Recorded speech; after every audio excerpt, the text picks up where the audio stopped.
Okay, so today is Sunday, January 7th, week 18 of the NFL season. I am recording this before the Buffalo-Miami game, though that has nothing to do with what I'm going to be talking about. But it is after the Green Bay Packers, clinched the 7th seed in the NFC playoffs, and significantly after the Tampa Bay Buccaneers beat the Carolina Panthers and clinched the NFC South, thus eliminating the New Orleans Saints from playoff contention. And you know what I have to say to the Bucs and the Packers? Genuine congratulations. Bitter? 100%. But a genuine congratulations. They did what they were supposed to. The Packers came back from a 17-0 deficit against the Saints in one quarter, and that's why they're in the wild card, and we're going to be at home. The Bucs went into New Orleans, destroyed the shit out of them. We win that game, we're not having this conversation right now. Or we beat Atlanta in Atlanta, not having this conversation right now. Beating Houston, Jacksonville, Minnesota, Detroit, the Rams, etc., etc. But this is the conversation that I feel needs to be had. That has been had throughout the entire season, and that is about firing Coach Dennis Allen. I had no intention of making this video. My stance on it was, look, I'd rather him not be here, because last year was embarrassing. The division was terrible, and we couldn't win it. There was this constant rhetoric of, we're good enough to win the division. We're right where we want to be. We don't need any significant change. Just keep doing what you're doing. Embracing and encouraging mediocrity because we were good enough, but clearly we weren't because we were sitting on our couches when it came for the playoffs. This year, second verse, same as the first. I have seen Saints fans all season talk about how frustratingly inconsistent the team has been all year, and I don't agree with that. Unfortunately, the Saints have been nothing but consistent, because they have been the same mediocre team they were last year. And game after game, week after week, I could almost always predict what was going to happen during a game. I remember during the Jacksonville game, I was telling my roommate, here's what's going to happen. The Saints are down big right now. They're going to lose the game. But here's why I'm mad. They're not just going to lose and get their asses kicked. They're going to make a comeback. They're going to make it interesting. So interesting that I have to now spend the rest of my night paying attention to this game, watching this game on the edge of my seat with hope that something is going to happen, that we can win this one, knowing full well that we won't, just to disappoint me at the end, and it's exactly what happened. I remember the Minnesota game. Seeing us getting blown out, I believe, by 24 and saying, I don't have to think about the Saints for the rest of the day, because we're going to lose, we're getting blown out, I could just focus on work. And knowing that even though I said that, they were gonna start making it close. Close enough for me to go, now I have to pay attention, because something can fucking happen. Like clockwork. So with all of that, hearing all these reports about how it seems that Dennis Allen is safe, it seems that Dennis Allen is coming back, they're gonna run it back. forgive me for not being excited. But I wasn't going to make this video. Maybe go on a bit of a rant, because I do want to do a video on like Tuesday or Wednesday or so, talking about the end of the regular season, looking forward to the playoffs, probably, poking some fun at the Jaguars for a bit, or the fucking Eagles, like, holy shit. I mean, they're at least in the playoffs, like, good shit to the Eagles, but, like, damn, I don't think they'll beat the Bucs.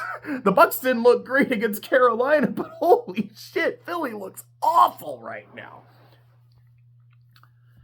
But the reason I am making this video is because of what happened during that Atlanta game. A game that the Saints won, by the way, 48-17. And you would think that seeing the Saints beat the ever-loving shit out of the Falcons would not make me want us to fire our coach.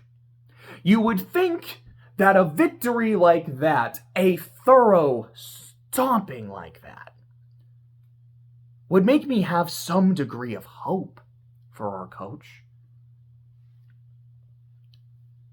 The game was 41-17 near the end, when one Tyrann Honey Badger Matthew caught an interception and returned it not for a touchdown, but to the 1-yard line. The play that was called was just a victory formation, because I think we were under 2 minutes at that point. Well, we were under 2 minutes at that point. I don't know exactly what it was on the clock.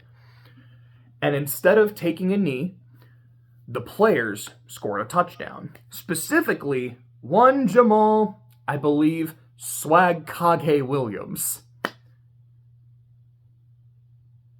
I love Jamal Williams. You can't tell right now because I'm moving and I have all my fucking the posters on my wall have been moved. But I am a weeb as well. I love my anime. I love my cartoons. I love my goofy shit. So I love this dude. When the Saints signed him, I was like, partly because, like, cool, like, I like this dude, like, having an anime fan on the team, that's something that's really fun to me. Also, he was the league leader in touchdowns last year. Of course, not including quarterbacks throwing the ball. But he had 17, leading all running backs, leading all receivers. You know how many he had this year? 1. Do you know when he got that touchdown? End of the Falcons game. This man led the league in touchdowns last year, and coming into the final game, had a fucking goose egg. Same amount of points the Packers had throughout 3 quarters in that game we lost to them, by the way. And his teammates wanted to get him 1. So the story is, they went to Denis Allen and said, hey coach, we want to get him 1. Can we do that? And DA said, no. Kneel down, victory formation. And the players ran it in anyways, and got Jamal Williams his 1 touchdown of the year. After the game, Arthur Smith, head coach of the Atlanta Falcons, was understandably not happy with how his team performed, with how embarrassed they were against their rival, and that the Saints ran up the score against them. Aside from the morale boost it gives to Jamal Williams and the guys, essentially a meaningless touchdown. And Denis Allen's response to this was to apologize to him and let people know it was not his call. It was the players who decided to do that. Oh, also saying that it was unacceptable and that's not who we are. Okay. I count not 1, not 2, no less than 3 fireable offenses right there. Number one, never apologize to the Falcons.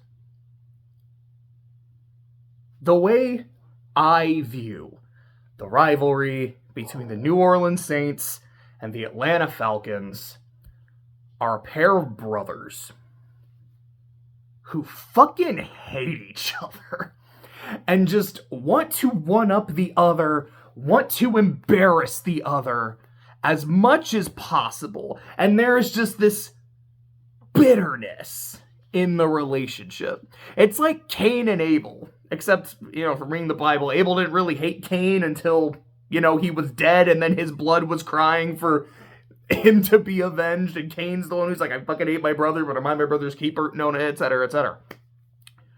But that kind of tropey relationship, it is not a friendly rivalry where you've got the two guys competing, the two teams competing, and they always want to push each other to be better. It's, no, I want to fucking destroy you. And it's great. I love it. I love talking shit to the Falcons and their fans. And I love it when the Falcons and their fans and their players talk shit to us. It's great. It's fantastic. I want us to run up the score against the Falcons. If they don't like it, fucking stop us. And you know what? If the Falcons are kicking our asses, they have every right to do the same thing. The buck stops with us. Offense, go score some points to stop the bleeding. Defense, fucking hit somebody. Show some pride if you're getting your ass kicked by 20, by 30, I don't care. They have every right to keep running up the score and to embarrass us. It's on us to stop it. That's not who we are. By any chance, do y'all remember when Drew Brees broke Dan Marino's record? Which he doesn't have anymore, because I believe Peyton now has that record of most passing yards in a season.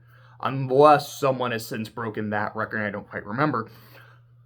But Brees broke the record against the Falcons on a Monday night, late in the season. I want to say it was a week 16, maybe a week 15, not 100 on that. And I believe that was the 2011 season, where it was a pass to Darren Sproles. I don't remember if it was a touchdown. I think it was a touchdown. The game was out of reach by that point. That was running up the score to prove a point. Well, it was less to prove a point, and it was just more of to, break the record, and doing it in a great dramatic fashion. That is who we are. Who we are is a team that prowls, a team that kills, and a team that eats. A team with swagger. A team who hates the Falcons. And if we can embarrass the Falcons for one of our guys, for a guy to get a record, for a guy who was leading the league in touchdowns last year to get one, we will fucking do it. Don't apologize to them. I get it. It's a business. It's a profession. There are these unwritten rules. There's some professional courtesy. Don't apologize to them. To another team, I could maybe see it and be like, all right, the Lions didn't deserve that. The Lions are cool. I love him. I fucking love Dan Campbell. I think I'm going to be rooting for the Lions throughout the entire NFC playoffs. But, we do that to the Bills. I'm like, I don't know. We didn't need to do that to them. I'm glad we did. I want to see a score as much as possible. But, I get it to a degree. Don't apologize to the Falcons. That's a fireable offense for the Saints head coach, as far as I'm concerned. Number 2. Dennis Allen is the one who had said, that's not my call. That's what the players did. So he is deflecting blame and accountability. And granted, to be fair, it's not his fault that that happened, because it's not what he called. Put a pin in that. But you have to have your guys' backs, even if that's not the case. There's a line from a classic inspirational film. You know it as A Bug's Life, where Hopper says to a young Princess Ada, first rule of leadership, everything is your fault. It doesn't matter if Dennis Allen was overruled by the players. What matters is what happened. And as the leader, as the coach, the buck ends with you. And if you want to talk to your guys afterwards and say, you shouldn't have done that, that's fine. That's family business, and you keep family business within the family, within the locker room. What's not fine is going to the other team and going to the media and airing out that family business and saying, I didn't do that, they did, and throwing your guys under the bus. That's not leadership. That's being fucking spineless. And I don't want that in my head coach. On top of that, that's 2A, this is 2B. Another way it shows he does not have his players' backs, not only by throwing them under the bus. You didn't want this dude to get one touchdown on the year? It's not who we are. Yes, it is. Shut up. You can't let your guy get one. It's not going to screw us over in the playoffs. Like, this one score doesn't change anything. It just gives him a nice thing. Again, he was the league leader in touchdowns last year, came to your team in your city, and you've given him nothing. You can give him one against a rival to end the season, and you refused. It's not even a situation where he's like, hey, let's just do victory formation, and then the guys go up to him and are like, hey, can we get Jamal a touchdown? We really think we should. He's like, dude, you know what? I was going to call victory, just end the game. No, do it. That's awesome. Like, that's the kind of shit I want to see from my coach. Someone who's happy for his guys, who's proud of his guys, to break records or at least to get something, man. But to explicitly say, no, I don't want to run that play and get you your touchdown. Fuck you, man. Fuck you. Let me take that pen out for the third fireable offense. You mean to tell me the players went up to you, asked you if they could run a special play, like a particular play, you said no, they did it anyway, and you're telling the world about that? This goes beyond airing out family business. This goes beyond I am trying to deflect the blame and I'm throwing them under the bus. They don't respect him. That is mutiny against the captain. Because as the head coach, what he says in those kinds of situations should be law. They don't have to like him, but they're supposed to respect him.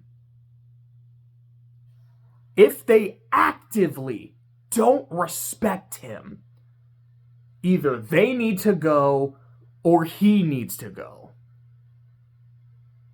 And given everything I've just talked about, last year's mediocrity in a terrible division, this year's mediocrity in a terrible division, airing out the family business, not having his players' backs, apologizing to Atlanta.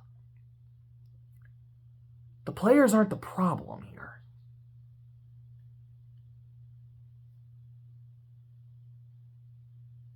I don't want to be the guy who's calling for someone's job. But it's clear at this point that this experiment is not going to work. Now, you can say, maybe it's too early to jump the gun. It's only been 2 seasons. The Lions, the last couple seasons, weren't winning the division, but look where they are now. That's the point of a rebuild. You have to have patience. You have to wait. You got to let a coach get their guys in, install their mindset and their program, let them grow with the team, let them build with the team. Then you get success. 2 rebuttals to that. Number 1, Dan Campbell's guys have shown how much they love and respect him. You see just even in the first couple seasons, where the in-game decision-making and the clock management and the X's and O's really weren't always there for Dan Campbell. But you could see how much he loved his players and how much his players loved him. That is the kind of coach that I would give that patience to. Because I can tell he has something he wants to build, and the players are believing it. They're maybe not quite ready yet, but they believe in the vision. Let's see if we can execute it. Now, your leash doesn't extend forever, but I'm willing to extend it a bit. Clearly, that's not the case here in New Orleans. Number 2, this was never explicitly a rebuild. This is a team that has been in the playoffs that feels like they are competing for a Super Bowl. Our quarterback left, but we still have an elite defense. We still have some elite playmakers. And we feel like we can still be competitive. And that is explicitly why we are promoting a guy from in-house. Someone who knows the team, knows the city, knows the fans, knows the program. This is not a rebuild. This was a reload. But it didn't reload. It's fucking backfired and jammed the damn gun. If we want to rebuild, and that's a different conversation. At this point, we probably fucking should. I think I remember hearing something the other day. I don't remember who said this. I don't know if this was like a Schefter thing, a Rappaport thing, if it was specifically like a Saints reporter. It was something along the lines of, even if you want to rebuild, you shouldn't change out Dennis Allen, because that's just not a good idea for a rebuild. You kind of want to have something, keeping the ship right, or it was some shit like that. I was like, this is the stupidest thing I've ever read. A rebuild is exactly when you get a new face in, because you're starting from scratch. You're rebuilding because the foundation doesn't work anymore. Now, that is not to say that any team going through a rebuild has to fire their coach or replace their QB or anything, because sometimes it's no, we still really like our coach or QB, whatever. But there are other bits that need to change, and that's fine. But when the problem is the captain of the ship isn't driving the ship very well, I mean, that's the helmsman, the guy who's actually driving the ship, steering the ship. You know what I mean? If the captain's vision is the problem, you don't try to get a new crew and a new ship and keep the captain. The captain is what you replace. Now, maybe you still get a new crew. Maybe you do get a new ship. But that's when you replace the captain. If we're rebuilding, get rid of Allen and start from scratch. If we're reloading, get rid of Allen. This 2-year experiment has been a failure.